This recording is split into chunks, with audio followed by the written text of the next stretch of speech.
First, though, Manchester United, who gave caretaker manager Michael Carrick a win in his first match as they progressed to the knockout stages of the Champions League after defeating Villarreal on Tuesday. Let's hear from him then. Here's Michael Carrick.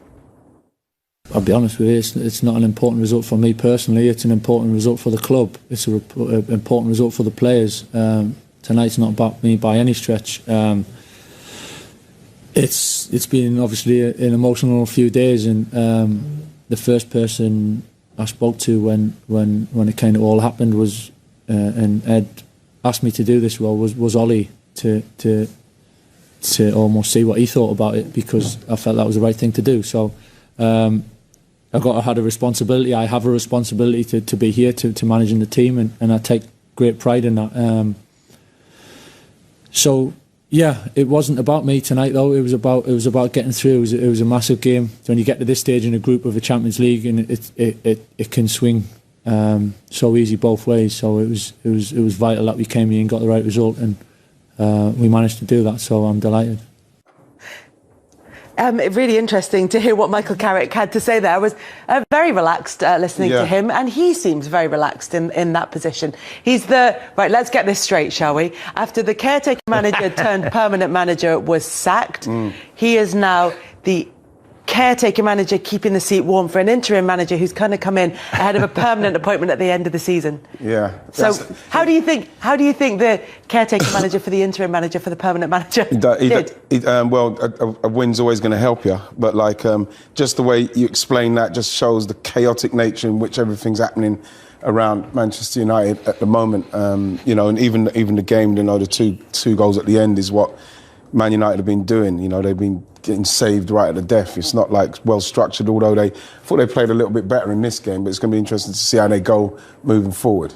I mean, there's not too much that Michael Carrick could do for various reasons, one of them being that he was actually on the coaching staff, and then he didn't have that much time on his own to be able to put anything strictly in place. But he did make changes. Did you see changes on the pitch? Do you see, not just in personnel, but in terms of the approach? I had to get better, Kelly, than the last three results. I didn't think it'd get worse after the Liverpool game, but it certainly did. I think the footballing lesson what Man City give them, and then they go to Vicarage Road, you think, they're going to put it all right, against a team who've just been promoted, can't win a game. All of a sudden it was a capitulation, which was unforgivable, really. And after the scenes after the game were even more alarming for me. You got a manager in Ole Gunnar Solskjaer walking over and almost submitting to the fans there.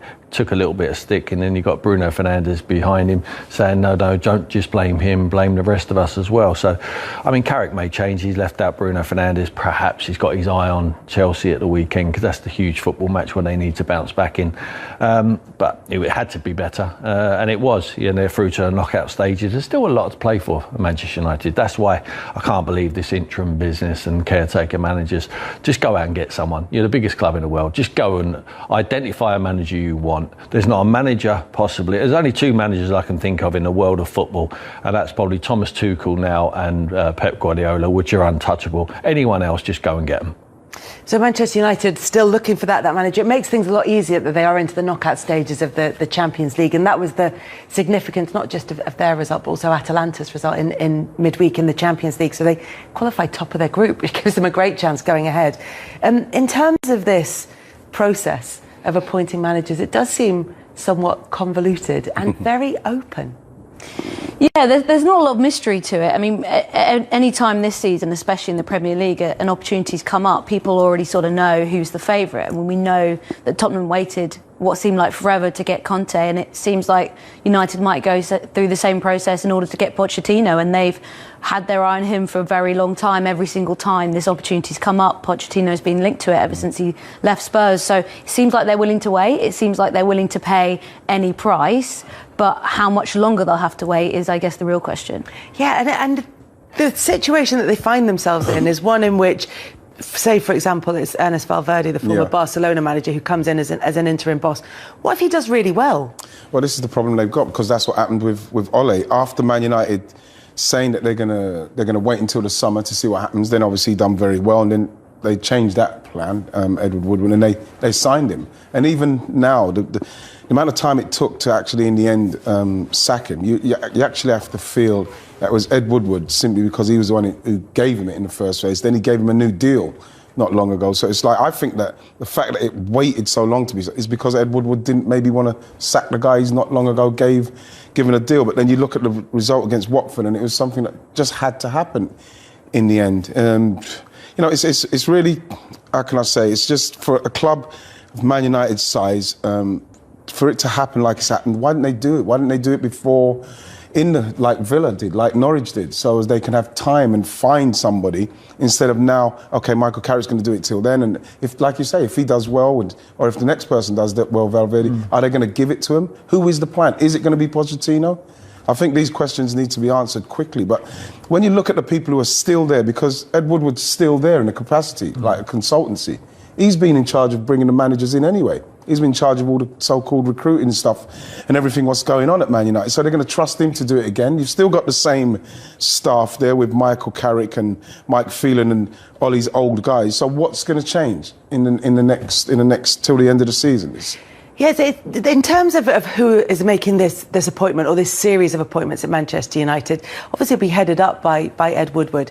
Do you see, or do you have any concerns about the fact that he is the manager who put the previous managers in place, and that he is... Yeah. And there are reports that he might be extending his time there a bit longer, but certainly not across the tenure of a manager's contract. Yeah, you have to be concerned with the judgment of the decision makers over the last few appointments. And not only that, the time what they left Ole Gunnar Solskjaer in charge for 3.5 seasons, won no trophies. If you're going to be a big club, and we all know how big Manchester United are, use Chelsea, for example. I mean, there would have been an opportunity during the 3-year period to go and get Thomas Tuchel if they were Manchester United. Now, look what he's done to turn around the fortunes there at Chelsea. But they're ruthless. They're ruthless as a club. Roman Abramovich doesn't suffer any fools. If you're not winning after a year there, you go. And he goes and finds someone else. And I'm not suggesting you don't give managers time, because I think you have, but you have to see a certain improvement. I don't think we saw that with Solskjaer. So they should have made the decision earlier, and they should have someone lined up. I mean, like I say, this is the biggest club in the world. Go and get whoever you want. It's easy to go and get a manager. It's a lot easier to get a manager than it is to go and get a player. Because if the manager goes to the owners and says, I no longer want to be your manager, I want to go to the biggest club in the world in Manchester United, then the owners cannot force that manager to stay. They can, but the fans will turn against them. It'll be a toxic atmosphere. Get the compensation and let your manager go. And that's exactly what will happen. If it's going to be Pochettino, that's exactly what happened at PSG. Now, the only thing I would suggest with Pochettino is he's got a real dilemma here, because everyone always fires the same accusation at him. You haven't won. He's won a cup last season. He will win the league if he stays at PSG this year. They're 11 points clear with the best players. Now, is it a huge achievement? Well, I'll tell you, maybe not. But I'll tell you what it is. It's a box-ticking exercise for Pochettino, and stops people pointing the finger at him, so you haven't won. He will win this year, but does he stay to win, or does he go to Manchester United now? I think the lure of the Premier League is too great for Pochettino. I think if they make that approach, they will let him come, and Zidane will go into PSG, which suits him, managing the Galacticos. He's done it before at Real Madrid. So if Poch is your main man, go and get it done now. They stalled on it, like Wright is suggesting. Conte was available. They obviously didn't want Conte, or they didn't think they was going to have to make a change with Ole Gunnar Solskjaer. Daniel Levy acted, made a decision, acted, gone and got Conte, stole the march on Manchester United. Even with the best squad clearly in the league, does he learn anything, Pochettino? Does he bring something new to the Manchester United job if they wait until he's won that league title before they bring him to the club? Is it just as an experience, will he be a slightly changed person? No, not at all. It's just for his own personal point of view that he actually says that he's won. I mean, he's halfway to achieving that. So, no, it won't make him any better. And he's got a big question. That's a real dilemma for Poch. Does he leave? Does he come? Man United have to say to him, we're not waiting for you. You come now or you don't come. We will have a replacement. I don't think Man United are, at the moment in the current climate, are able to miss out on someone like that again. This is the problem, I think, that Man United, not only fans but the players, and you listen to Ollie and you listen to what they say about DNA and stuff like that, and the Man United way and stuff. They've got to start to park that, simply because you mentioned Chelsea and Roman Abramovich. because of the history of Chelsea, and you could almost say the same as Man City, Kels, they don't worry about the history and what we're meant to do and what we are and what, you know. Same thing happened with Arsenal. Same thing happened with Liverpool. You know, you could accuse them of that as well. They always going back on this history thing. This is why it's easy for someone like Roman Abramovich to go, bam, out, Frank, we love you, you're our legend, but that's not working. Whereas Man United, they'll drag it out. Arsenal, drag it out. You know, do stuff like that. Liverpool, look how long it took Liverpool to come back up because of Liverpool. This is how Liverpool do it. And I think that Man United, they've got to stop doing that and start moving to the next stage of what they got to do. Yeah, in terms of that Manchester United way and the DNA, the sort of ethos, if you like, of the club, every fan likes to feel that their club is special, that it has something that makes it unique. It's the difficulty with Manchester United that they had the Ferguson years of so much success for such a long period that has become the Manchester United way, if you like, and that's because of one person. Yeah, totally, and I completely agree with Wrighty. I think you get wrapped up in your culture and your brand identity a lot, and I think United have focused on that a lot in recent years, and with everything that's gone in the background as well with the fans, it's important that they do that, because I think when times are tough, and we saw that with Lampard when he came in at Chelsea, it was perfect for what Chelsea needed. They needed a familiar face, they needed some nostalgia, they needed a feel-good factor, so you go with a club legend and you restore that, and then you wait for the right time, and then you get the coach, you actually get the coach. And United are in exactly the same situation now. They had the nostalgia, they kept the nostalgia for too long. The fans love it. The fans still love him. They were singing his name the other night as well. So there's no bad blood there, but they need to move on. They need to find the right coach. They need to not forget about the history, but evolve. You know, it's organic, and you have to move on. You have to look ahead and stop looking back. And I think as much as they love to obsess about it, it's holding them back, that obsession, by keep going on about this United way and a lot of the philosophies and the ethos. It's brilliant, but you also have to think about the football at the end of the day. Yeah, and almost the strength of the manager to be able to put that behind them, because I mean, you used Liverpool as one of the examples there. When Jurgen Klopp came in, it was not about forgetting about the past, but it was very much about looking to the future, whereas previous managers, even Brendan Rodgers, who had relative success, brought back the original "This is Anfield" sign, and there was that sort of harking back, whereas for a manager to be able to go into a club as big as Manchester United and say, this is now in my image, this club is huge. Yeah, and I think now's the time for the reset, you know, and they have to do that now. I think Pochettino really is the correct man to do it. I'm not sure there's enough credible candidates out there. Valverde, they're talking about, yes, he's a fantastic manager, and I think he's an elite manager in Spanish football. You know, we need someone straight away. What are they going to do? They're going to wait for Pochettino at the end of the season and write off this season. Still a lot to play for. Fourth place is there for them. Still wide open. Top three, no, I think is taken care of. Cannot win the Premier League. Can win the FA Cup, out of the Carabao Cup, in the knockout stages of the Champions League. I don't think they can wait. Just go and get someone now. This interim manager and the caretakers are absolute nonsense. You've got a man in there now in Michael Carrick who's singing off the same hymn sheet as Ole Gunnar Solskjaer. He walked very closely to him. What is he going to change between now and the end of the season? If you bring someone in, I think it's a short-term period. You either keep Ole Gunnar Solskjaer there, which they haven't done now, or go and get your man. And I think that otherwise it's going to be a laughing stock. you say that, but with Valverde and the way he was at Barcelona, they weren't too keen on him simply because it was quite rigid, it was quite defensive, it was quite solid. And I think that's what Man United probably needs, something like that. If it is him, they need to be, for me, singing off of, like you say, the hymn sheet, but standing off of a foundation of somebody who makes it all stable, so as then the offensive players can go on and get on with it. They need structure. They need somebody like that. Who, it might not be suitable to the Spanish game, especially Barcelona. They just want to be entertained with great stuff because of what they're used to. But someone like him to come in, knowing that, listen, we are definitely going to be getting somebody else if you come. So if you want to come and manage Man United until the end of the season, have that on your CV, brilliant, but we are looking for someone else. Then it's up to that manager to say, well, I don't want that. But they do need somebody who's going to come in, understand what's happening, and Man United not change the goalposts themselves by saying, we're going interim till the summer, we'll make a decision, and then change your mind halfway through. You can't do that. You've got to tell somebody you won't be the manager we're not going to give it to you after this because we've been bitten by that one. And so as that manager knows. So he's going to be coming in there and he's going to know that, well, I'm just literally advertising myself for someone else because I can do a good job at a club of Manchester United's size. So if Pochettino is the right man for Manchester United, will it happen? Does he want to go? When will it happen? The man with the answers to all of those questions joins us now. Julien Laurent. Jules, I've set you up with some quite big questions there. So, first of all, is Pochettino interested?